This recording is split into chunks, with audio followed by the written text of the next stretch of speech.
Hi guys, I'm Tiffany. I'm Nicole. I'm Caroline. I'm Rhiannon. I'm Emily. I'm Juri. I'm Jara.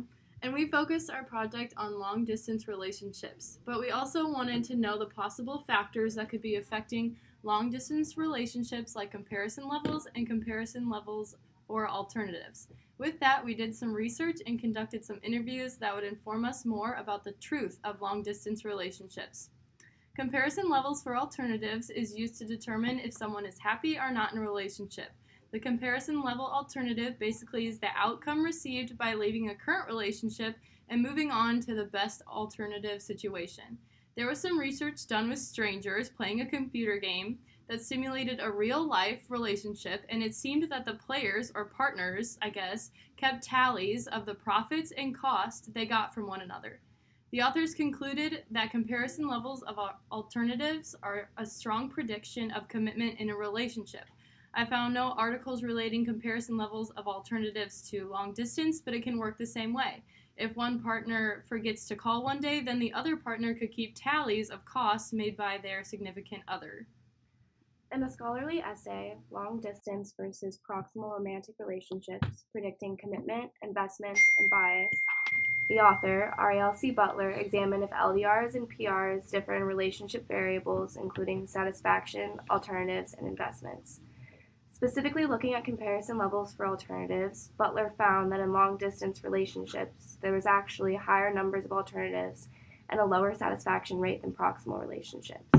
Clearly, this makes complete sense. If you think about it, proximal relationships will have more investments due to the greater amount of physical time spent together. That being said, couples with higher investment rates are more inclined to stay together than those with fewer, such as in long-distance relationships, will have greater comparison levels of alternatives. A study by Marianne Dayton looked at the way comparison levels affect relationship satisfaction in relation to the way actual occurrences affect relationship satisfaction, specifically in reference to maintenance behaviors. The most interesting to me was a citation from a study by Ruvalo and Baroff that stated that comparison levels are a stronger predictor of relationship satisfaction for women than for men. It seems that differences between expected personality traits and actual personality traits matter less to men. The actual personality traits mattered more. Women, however, were more likely to be concerned by differences between expectation and reality. The study also found that when one partner meets the other partner's comparison level for maintenance behaviors, they were more satisfied with the relationship. In a nutshell, this means that if partners are making a satisfactory effort to keep the relationship going, relationship satisfaction is generally higher. While this study was not specific to long-distance relationships, the findings could be important for long-distance couples to keep in mind. Making an effort to show maintenance behaviors, even through distance, can help keep the relationship a successful one.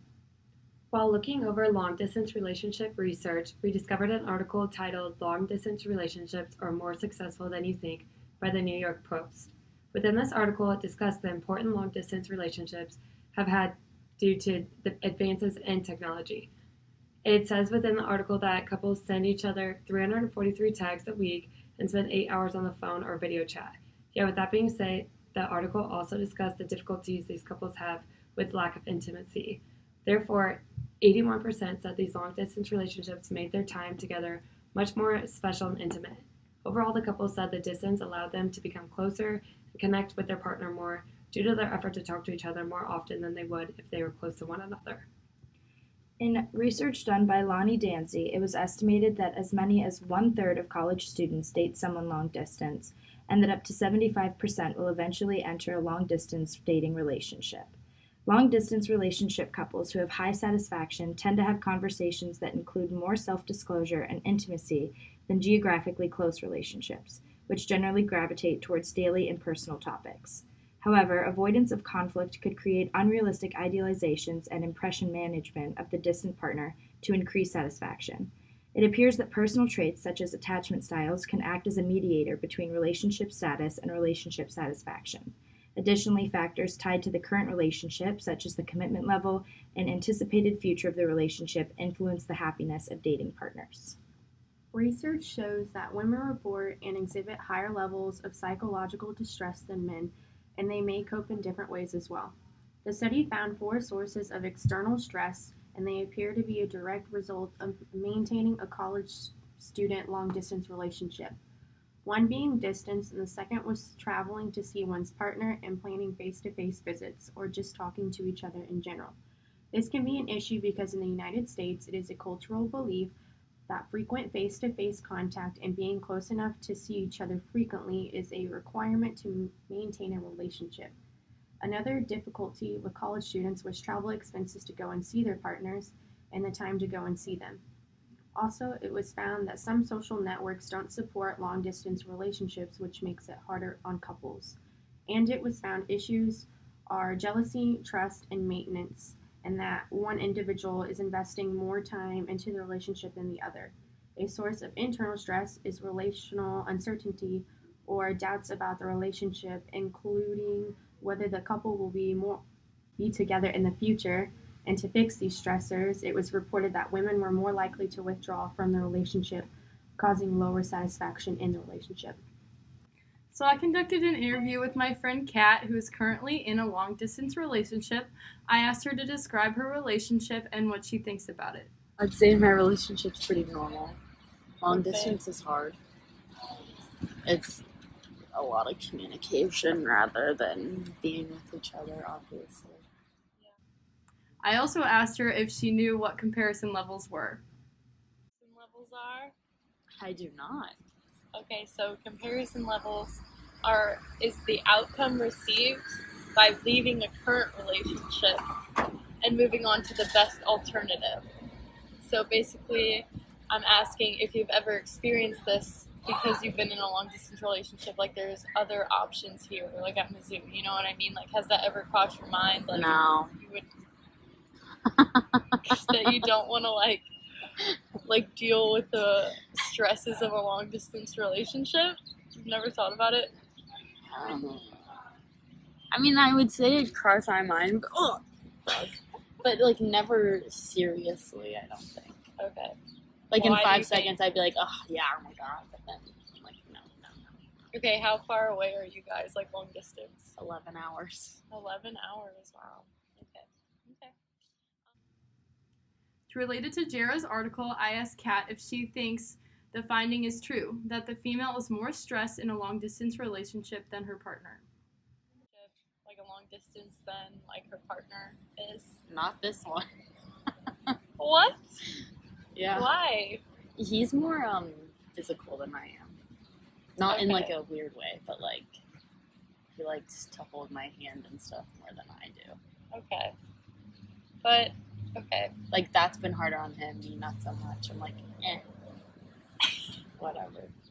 So you're not stressed if he doesn't like text you or like call you or like. It depends how long it's been since the last Okay. communication. I mean, sometimes, yeah, I'm like, what the frick is he doing? It's Okay. been like 7 hours, but usually we're pretty good about being like, I'm busy this week, leave me alone. Okay. Okay. I So get it. in general, you would say he would be more stressed. Oh, yeah. Oh, yeah. Interesting. Okay. That's it. I conducted an interview with two of my friends, both who are single and college students. I asked them if they would ever consider a long distance relationship. My friend Cece said she would not consider a long distance relationship because it requires too much time, effort, and commitment. However, she said if she was already in a long-term relationship and her husband moves away for a job, she would be willing to establish a long-distance relationship. I think the key word she used in her response is husband, which indicates marriage as a factor to being in a long-distance relationship. When I asked Cece about comparison levels, her response was that she barely thinks in terms of alternatives in a relationship because if she's not happy, she will not stay in a relationship. Furthermore, my other friend Adia says she will consider a long-distance relationship if it can be maintained until permanently back together. Also, she says she would be more willing to be in a long-distance relationship when she's older, around the age of 25. Lastly, I asked Adia if she would be more likely to use comparison levels in a long-distance relationship or a cohabiting relationship. Her response was she would use comparison levels more in a cohabiting relationship because she feels she have more reasons to seek alternatives when she is around the person daily versus just wanting to be happy and spend time with the person once they have reunited from a long-distance relationship. In conclusion, long distance relationships have an effect on comparison levels.